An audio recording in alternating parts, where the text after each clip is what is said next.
It's late March in Serbia, and a plane has just landed at Belgrade Airport. This is no ordinary flight. On board are medical teams and tons of equipment to help fight the coronavirus. They've flown in from China, and they get a hero's welcome. The president himself is here.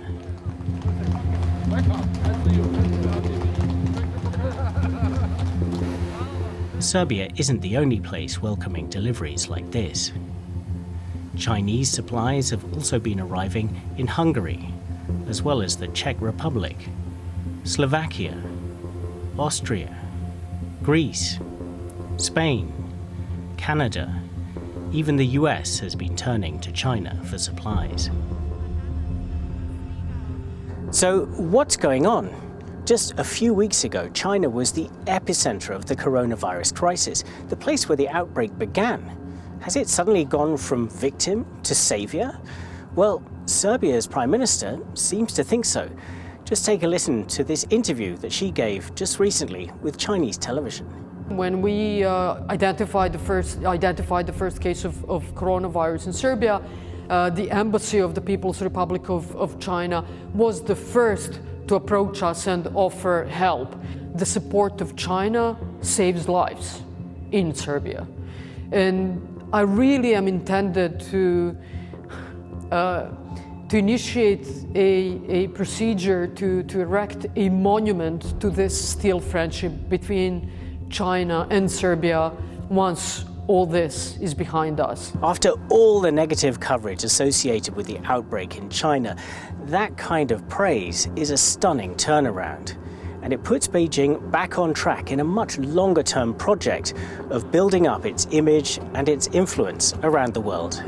China has been working quite hard, even before the pandemic, to improve its reputation globally and undercut the reputation of democracies and demonstrate that China's system of governance is more effective. Now that process looks set to accelerate, to intensify. I do see this as a geostrategic tipping moment in world history, with the rise of China and how it's going to impact on the world. I do see this virus as a moment when decisions need to be made and choices, above all, choices need to be made in Europe about whose side are you on?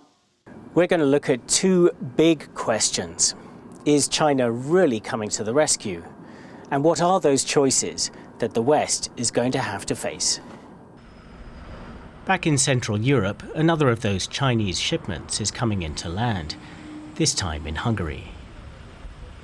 Prime Minister Viktor Orban is here.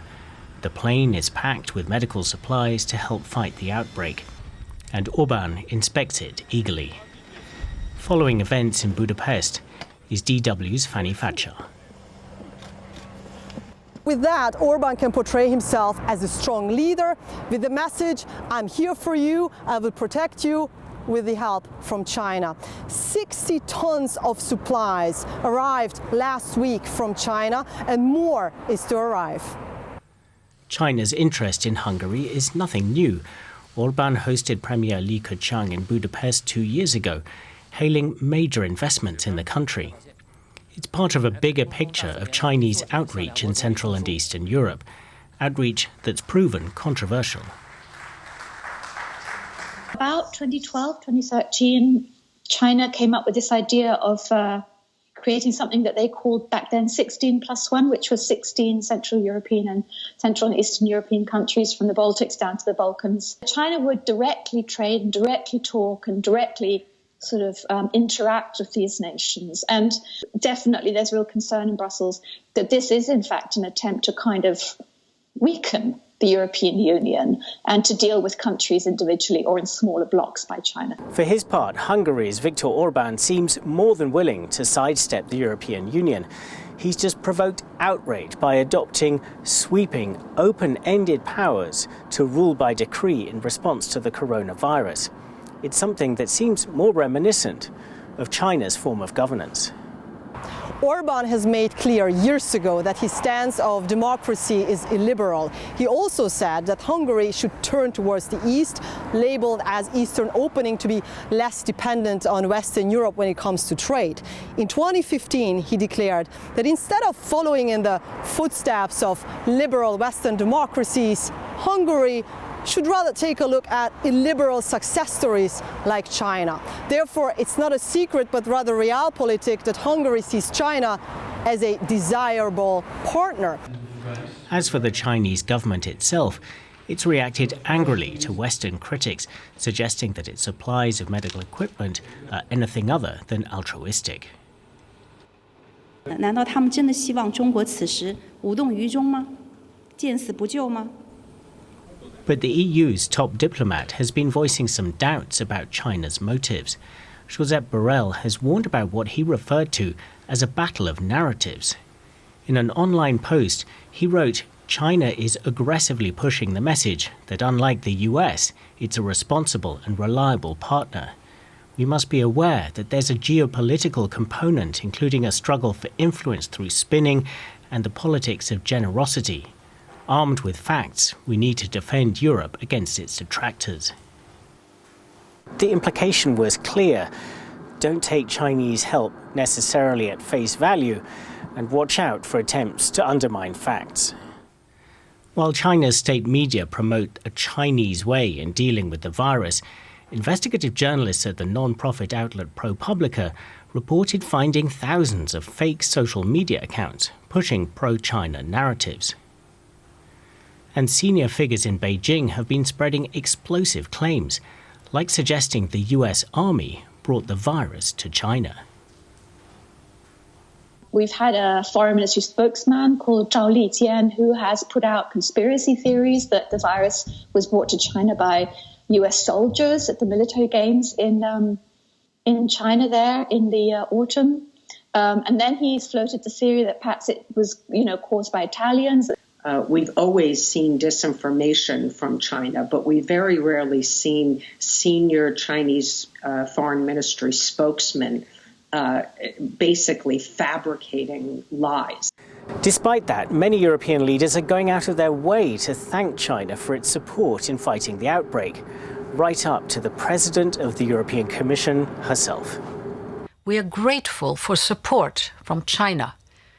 The Prime Minister announced that China is ready to provide 200,000 N95 masks, 2 million surgical masks, and 50,000 testing kits. These can be shipped to Europe immediately. Our Commissioner and the Chinese Trade Minister are implementing this. This support is highly valued and we are grateful for it. Those warm words are even more remarkable when you think about the context. There's been a lot of tension recently within Europe about individual countries not doing enough to help each other out. The Commission President also spoke about that recently, and this time her language was not warm at all.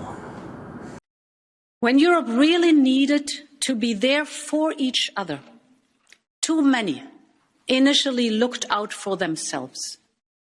When Europe really needed an all-for-one spirit, too many initially gave an only-for-me response. Since then, there have been more examples of EU countries helping each other out, for instance with German Air Force planes being kitted out to airlift Italian patients. But there's major uncertainty about how far EU member countries are prepared to pull together to meet the enormous costs of the crisis, just one of many challenges to European unity. It needs to be much more united and caring among and between the states.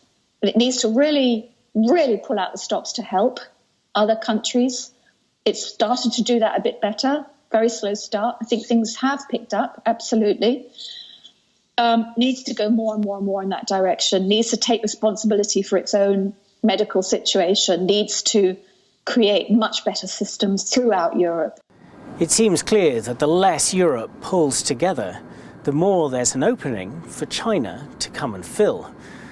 A gap that's also been left in part by America. Under President Trump, the US has become less interested in old alliances and more inclined to go it alone, America first. It's come at a cost to relations with Europe. Obviously, we have a lot of issues that are contentious between the U.S. and our European allies. Certainly, that creates an opening for China. I think many Chinese see the Trump administration as the gift that keeps on giving. It has really created the potential and the opportunity for China to step up. So what happens next? A lot depends on whether Donald Trump wins re-election in November. A defeat by Joe Biden would likely mean a return to stronger ties with traditional allies. Last week I had the honor of speaking to all of you from Philadelphia. I think that the U.S.-China relationship would remain fraught. It would continue to be competitive, but there would still be areas of cooperation between the U.S. and China. The policy towards alliances, I think, would be more cooperative. We would be looking to work with allies to push back against China in some areas. Meanwhile, more and more voices from both left and right in America are calling for the US to decouple its economy from China, to reduce the enormous amount of ties that have built up over the last couple of decades. That's already happening to an extent, with American moves to cut the Chinese telecoms giant Huawei out of its future mobile data networks, but it could now go further. The United States now has recognized that we've become too dependent on China, for example, to make our medicines. So I think we'll see this sort of decoupling in limited sectors, but not a separation of the U.S. and Chinese economies. Back here in Europe, China analyst Didi Kirsten Tatlow sees more profound choices ahead.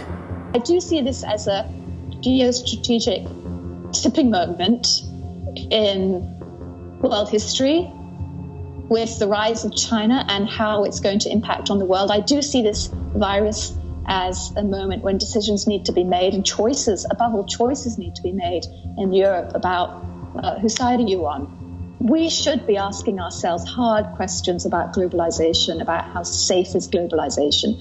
How safe is globalization under conditions of really enormously diverging political systems? Perhaps globalization is something that only works when there's political agreement, when there's agreement about values and how a society should be. For now, of course, most leaders around the world are too busy firefighting the virus to take time for such big, fundamental decisions. But when the outbreak is behind us, they'll have some serious thinking to do.